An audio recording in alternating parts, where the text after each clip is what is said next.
Nobody's gonna put me in a balloon again. It's Killer Klowns from Outer Space.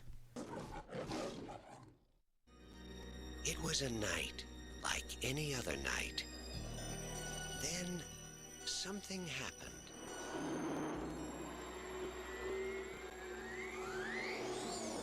You see that? Something different. It's no shooting star. Why here? Why now? Why clowns?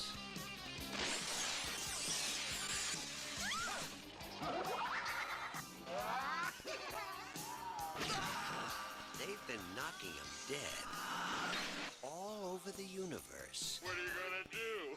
Knock my block off?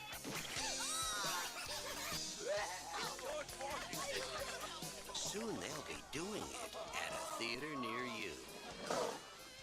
Killer Clowns from outer space.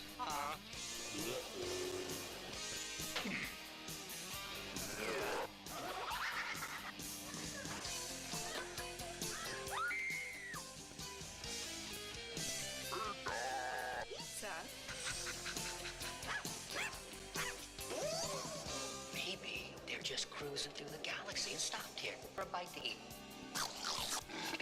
You don't need a police pal, you need a psychiatrist.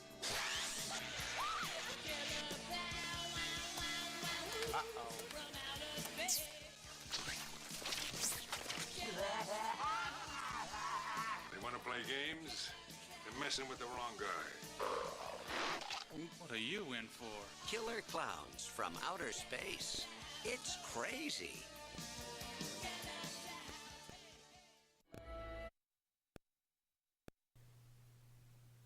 Welcome back to Mystery Watchability, a Podbean podcast.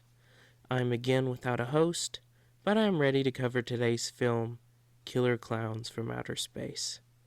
My good friend Ashley Gardner asked me to cover it on the pod, and I was very eager to cover it, seeing that it's been on my watch list for a long, long time.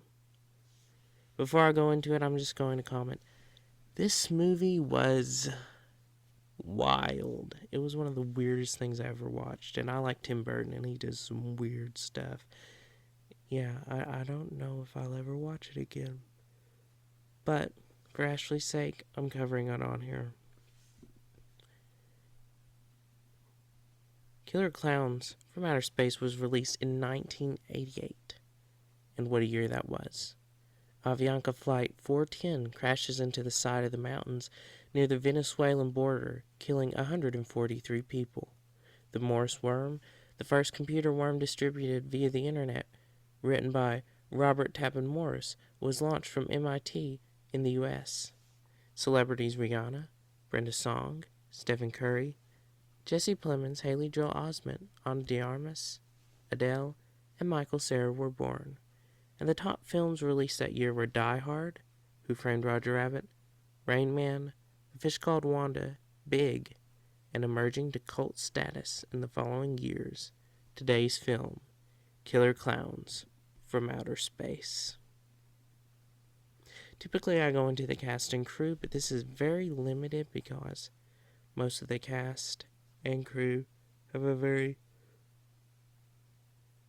small filmography. Grant Kramer, who plays Mike, he's got a few credits to his name. Most of them were films I'd never heard of. He's typically a producer now. Suzanne Snyder, who plays Debbie, she's been in a few things I've never heard of except for Weird Science. I've seen that before. Actually quite a good movie. I don't know if she was the woman that got sucked up into the up the chimney. I don't know, I need to watch that movie again to see. John Allen Nelson, who plays Dave Hansen, the deputy. He's in The Town, directed by Ben Affleck. He was Monica's boyfriend in the first episode of Friends. He was the main character in Baywatch, which I've never seen. I don't plan on it anytime soon. John Vernon, who plays the sheriff, was in Dirty Harry, National Lampoon's Animal House, and Ernest Goes to Camp. He has a bigger filmography. And it was written, produced, and directed by the Chiodo brothers, who are special effects gurus. They worked on Elf, Ernest Scared Stupid, Critters, UHF, the Weird Al movie, and Marcel, the Shell with Shoes On. Ugh, that's a tongue twister. Now, I need to get a really good plot from this movie because Wikipedia has a really bad synopsis for it, and maybe IMDb will give us a better one. Sorry if you hear computer keys clicking.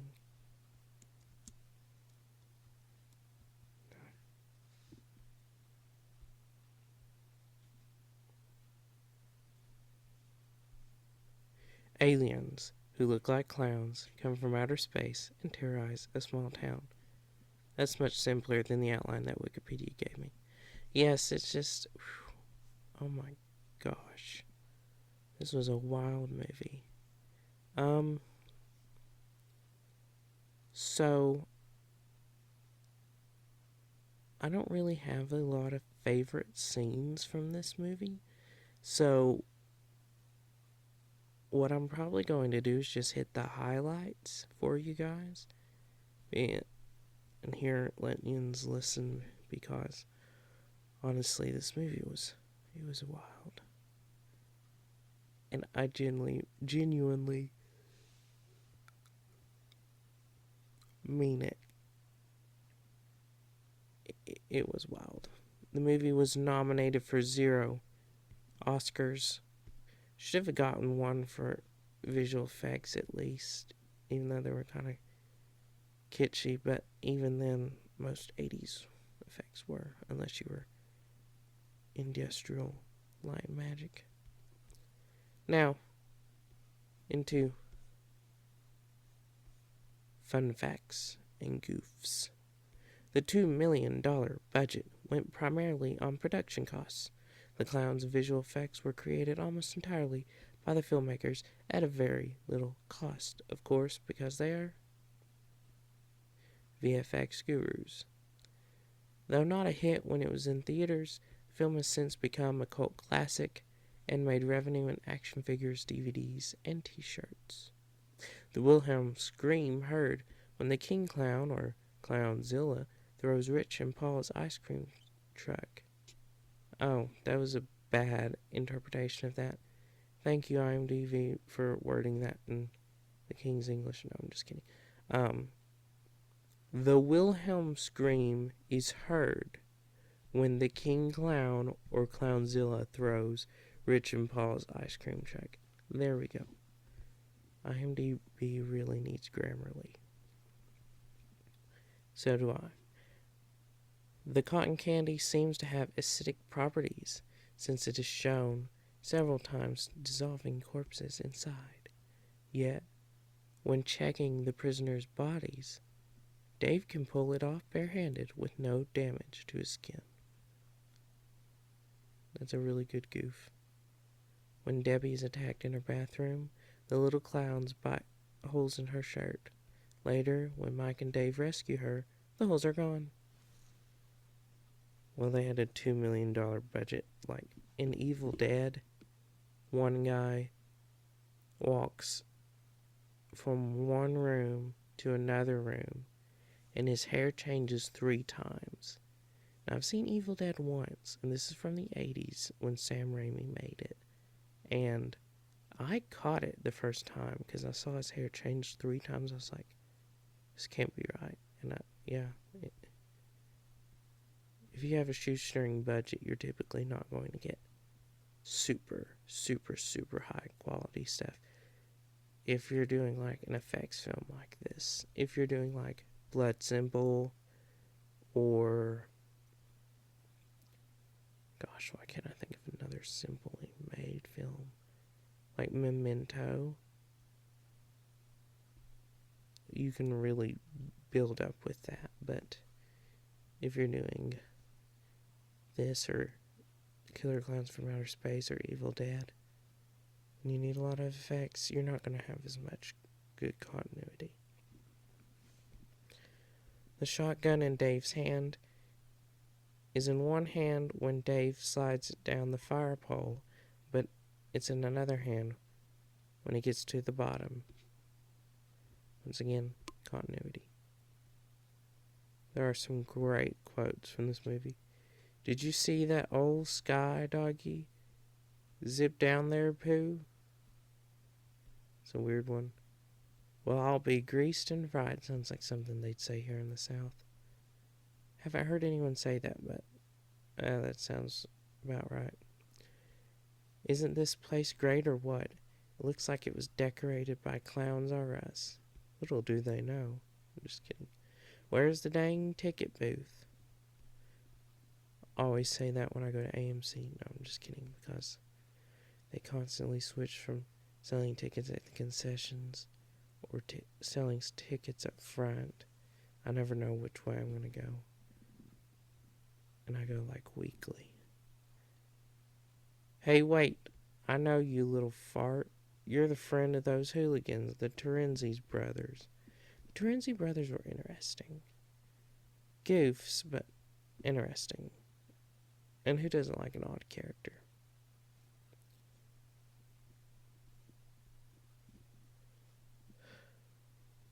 Wow, guys.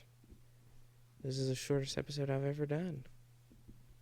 Probably because I don't have much to say about this movie. And yeah, it just... Ashley, thanks for letting me watch it. But I don't know if I'd ever watch it again. I'm honest. Like, I'd watch The Thing again. I'd watch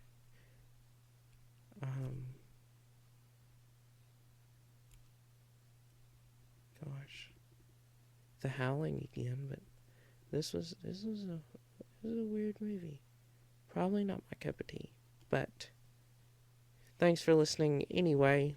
Some great episodes are dropping in the upcoming weeks. We've got The Big Chill, Who's Afraid of Virginia Woolf, Muriel's Wedding, and a very special episode, but you have to go on my Instagram at Re-Watchability_69. Go to my post announcing this episode, Killer Clowns from Outer Space. And in the comment section, put down your answer to this question. What actor makes a brief appearance in The Big Chill? And if you answer that question, the first person who gets it right can request an episode for me to cover. It can be on any movie.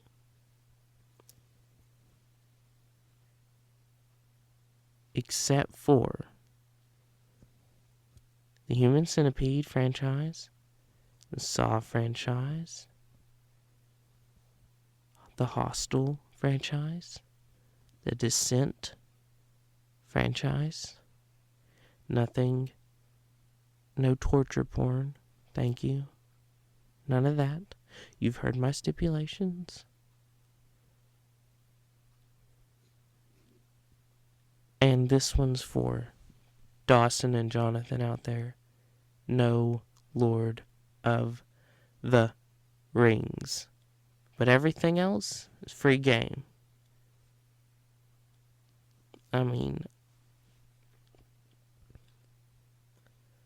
I'll watch anything else, but not those that I mentioned and the Lord of the Rings. So if you get those right, you can pick an episode. But if you get it wrong and you try again, shame, shame, shame. Thanks for listening.